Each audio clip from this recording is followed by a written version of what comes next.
So I want to, this is more for people who are interested in getting started. What is it that you should be focusing on? If you have your 3D printer or access to a printer, or you're willing to outsource, how would you get started? And I would just say, first, you need to look at who your specialties are at your hospital. Like, do you have a TAVR team? Do you have a congenital heart team? Is there anything special about your hospital?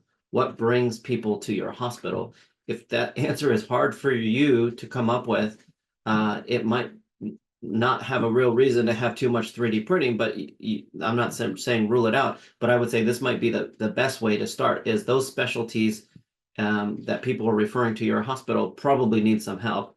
And if you can build a rapport with them and find out what they need, that should give you some ideas about how you might augment their workflows with 3D printing. So if you can, then, do what you can to, if you find some of those needs, reduce those pain points. Basically, there's a need. If you can solve the need, a pain point is a need, right? For anybody who hasn't heard it in these terms. It's basically something that slows people down or frustrates them, or otherwise general keeps them from going where they want to go. You can bring in the 3D print and show value by reducing those pain points. And then if you happen to be able to do that, then you'll probably want to figure out how to scale it up. If you just have yourself doing the work or one other person, what's going to happen when you're on vacation? What's going to happen if you're sick? How do you deal with that if you need more than one in a day and you're only capable of that? So that would be the next step, is you've got a few of these pain points figured out. Where do you go next? You probably want to figure out how you could scale it up. And when I say staff with broad skill sets, if you're just getting started, it's probably going to be a little bit on the expensive side to bring in staff that are highly specialized in 3D printing, and that's all they can do. You probably can only scale up with somebody who can do that as well as other things. So that's kind of what I meant by that. And Chris and I were able to do that when we started scaling up at Stanford. In fact, he was the first part of scaling up. When I first figured out the 3D printing back in 2014, 2015, my first step towards scaling up was to figure out how to get Chris involved so that I could focus on growth and he could focus on operations. And we continued, and you'll hear more about that. Another concept to keep in mind is whatever you did the very first time, it can probably get done better. It can probably get done faster. It can probably get done cheaper.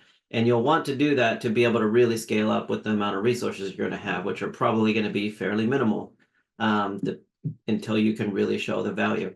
So you want to iterate through your workflows, optimize them. You'll figure out that maybe up front you want to talk to the doctors more about your prints, ask them really what they need versus what they asked for, coach them that maybe we shouldn't print this at full scale if it didn't really need to, or I heard you want 4 or 5 materials. Can we bring this down to just one? So that's just iterating your interview part where you're gathering the requirements, coaching them toward what is actually best. That would be one example of how you could iterate a workflow. Other iterations would be figuring out better ways of removing support material, or better software to segment or intake, how to manage intake requests and track all of your deliveries. There's a lot of different places where you can iterate, but just know that the first time you've done something, just like everything else in your life, it's probably not going to be your final version of it, and you want to keep figuring out how to make that better. And I would say that's like for every hospital. As soon as you're having trouble getting funding or securing space, you're probably going to need to be showing somebody the cost and benefit of what you do. So you probably should be tracking this every effort you take in some level, meaning in a spreadsheet or on a napkin. I don't know how you want to do it, but if you haven't quantified it in some manner, then the people who release the funding, they probably won't sign a dotted line to give money to the effort. So something early on to keep in mind is think about how will you show what you've done, how will you track it? And then if you could start thinking about the benefit, tracking the benefit to others, that's even better, because you could get those statistics to support that the costs are worth the benefit.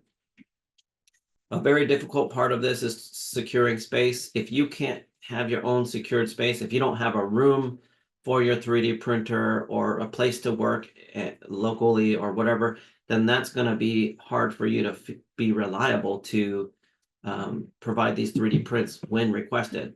So you don't want to have 3D printers in an office space necessarily, especially if it's FDM and there's chemicals and all kinds of stuff. You probably don't want to be sitting there right next to the printers due to potential hazards and breathing in that air. So how do you get space for these printers? Some people put them in their garage at home.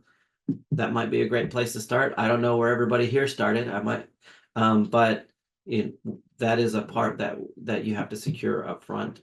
And if you've done all that stuff, then you really start to look at to the next phase. And we're still looking at these next phases here. We have not, we're not mastered everything yet. We're still looking into how do we make sure that quality is at a level that we can open more doors and solve more problems at Stanford. I'm pretty sure that as soon as you get past just replicating anatomy in a 3D print, you really need a